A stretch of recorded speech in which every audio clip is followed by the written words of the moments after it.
Alex. I identify as a lesbian, and then I also kind of identify with like non-binary, which is kind of cool. My name is Claire, and I identify as a bisexual. So I came out to my family like freshman year of high school, and I'm from Alaska, so more conservative. My family was so accepting, it was super awesome.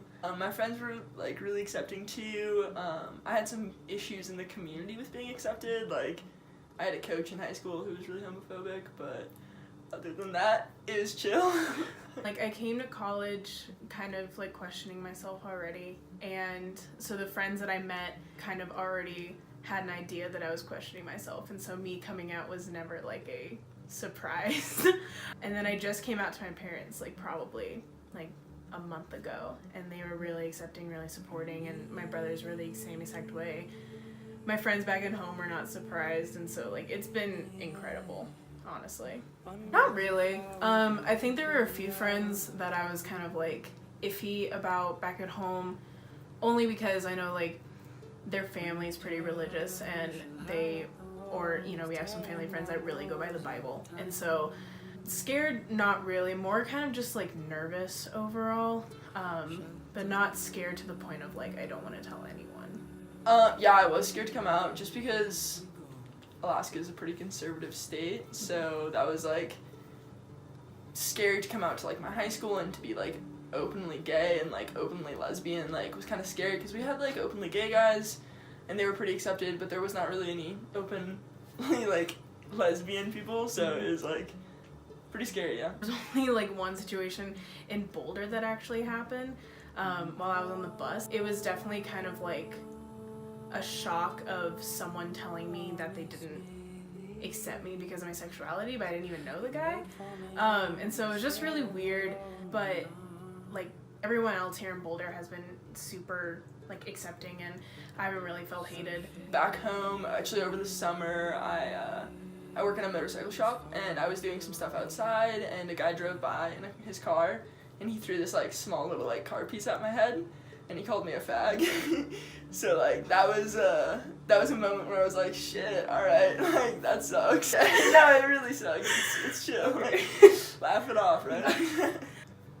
It's really sad, cause it's like the LGBT like Q plus community is just like, they're just all about like being who they want to be and like loving who they want to love. So it's sad when it's like that's like the most like hate crime. It's just like really fucking sad. Yeah, that's a shock. Like it, you hear all these stories about, people of color getting really, being affected by hate crimes, and people of certain religion, and I don't think a lot of people realize that, being gay in, or transgender or whatever, like, is a big issue to some people. And you don't hear about all like the gay and transgender people and, homosexual couples who are really affected by people who really dislike them, whether it be, them getting beat up on the street or them actually being killed. It's shocking that a lot of people don't know about it.